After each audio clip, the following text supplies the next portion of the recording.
Everyone should be forced to only wear dresses down with pants. Yeah, well, there's a lot of pants this time. The mage set we saw has pants, so it's interesting. Anyways, here's the PlatinumWoW video. Nerubian lore with PlatinumWoW. The Nerubians are interesting. The bug people. They have a lot to do with the Lich King. So let's see what the Nerubians have to say. I just know off the top of my head the Nerubians were able to resist the Call of the Lich King for quite a while, resist the Scourge. Interesting people. Let's see PlatinumWoW's video about them.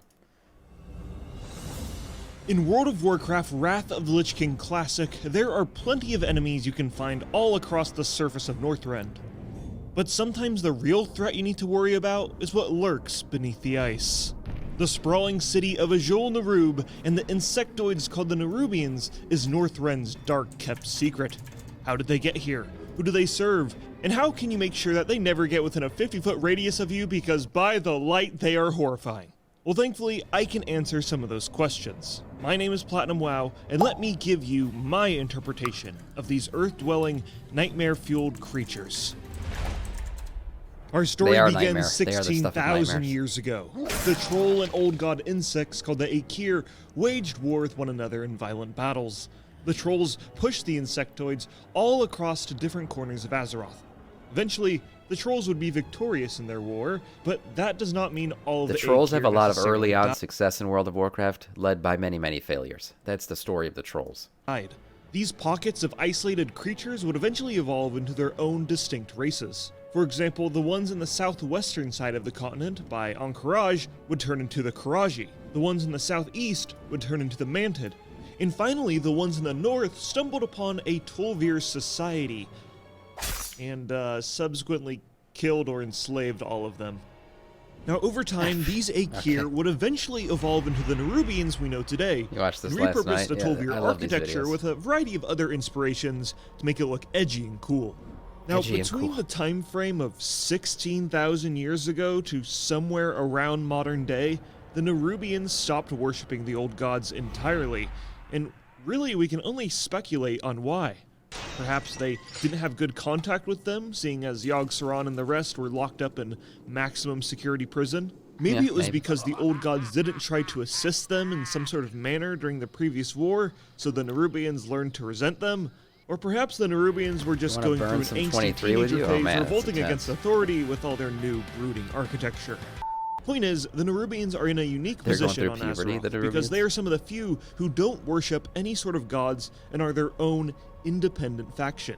But this didn't stop them from expanding their empire to an incredible degree. They enslaved the Jormungandr worms to help carve out... Supposedly, there was supposed to be a Nerubian, raid in Wrath of the Lich King that never really came to fruition, and we got some of that raid in the form of the Nerubian dungeons that we ran during Wrath of the Lich King. But a Nerubian raid probably would have been really cool because their architecture is very distinct. Their city of Azul Nerubians, Nerub, the OG that is rumored edgelords, to span half the length of Northrend. Now, in the city, there are a bunch of different types of Nerubians that exist, all with their own unique strengths and weaknesses. There are Nerubian spiders, flyers, and your normal basic run-of-the-mill Nerubian. One of the more substantial sub-races are the Nerubian seers, who are the most intelligent beings in the entire faction, and you'll typically see them take on the roles of sorcerers or advisors. Advisors to who? Well... the big boys. Yeah. Spider Lords are the mighty leaders of the Nerubian society. Anubarak is the king of kings in Azul Nerub, who rules over his underground lair with an iron fist. Or should I say a claw or thorax or... yeah. It's, okay, hold on, let me check here. Okay, so their arms are called raptorials. See, not only are you learning lore, but biology as well. Insect okay, biology. Point is, the Nerubians expanded their empire for thousands of years till a familiar threat you may be aware of final boss was pulled from that raid. Above. Atop the frozen throne, the spirit of the Orca shaman Ner'zhul was encased in ice and was the first instance of a Lich King. From his throne, he used his immense psychic and necromantic powers to build an army of undead called the Scourge. Yes, I think I've heard of them before. And this sudden, rapidly expanding army did not go unnoticed by the Nerubians. They knew they needed to stop the Scourge as fast as possible before they spiraled out of control. Do it. The insectoids used their complex network of caverns to their advantage and would hit the Scourge fast and hard. Right, they used guerrilla warfare tactics, basically. Their They first hit and they go assault was on the underground. Lich King's fortress of Ice Crown Citadel. Now, we do Much to fight the the Scourge Nerubians rulers' in ICC. I wonder if he's going to touch on that. He probably will. I'll just let the video Dismay, play. the Nerubians were immune to his telepathic powers of That's right, domination immune. and the I said that plague of before the death. video started. But the Lich King had one more trick up his sleeve. Bone Storm! The Scourge Shit. will wash over this world as a swarm of This was always one of the cooler death bosses I felt. destruction. Bone Storm! Holy shit, that's violent. This video is rated PG-13.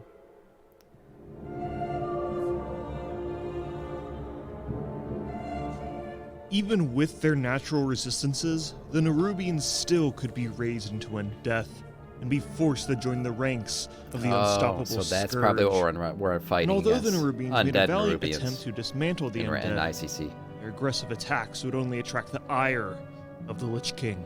Now an event called the War of the Spider was in full motion. No shit.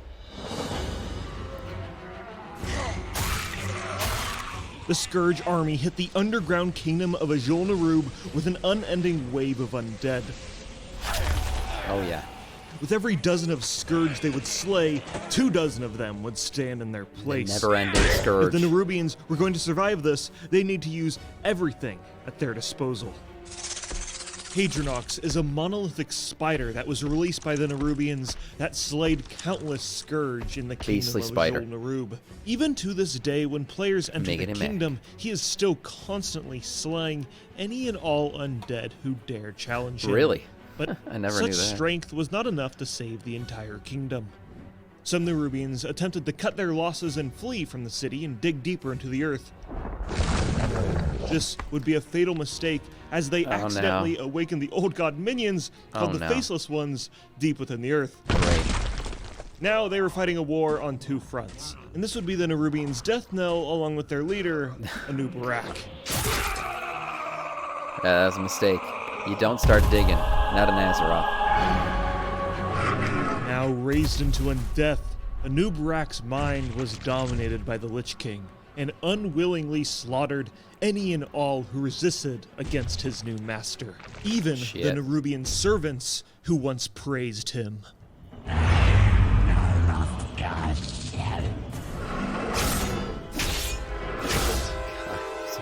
The violence, man. These Nerubians have experienced a lot of violence. And long after the War of the Spider, the Traitor King would become one of Arthas's most valuable servants, and help him in his venture to the Frozen Throne.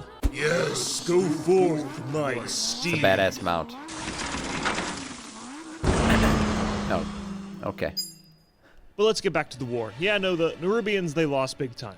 All Good of the morning, slain members Myth. of the city were raised into undeath to be loyal members of the Scourge, and Don't they have to various call that ziggurats in number the city before were they dig transformed first? into floating necropolises, which would be mistake. a huge benefit to their new masters.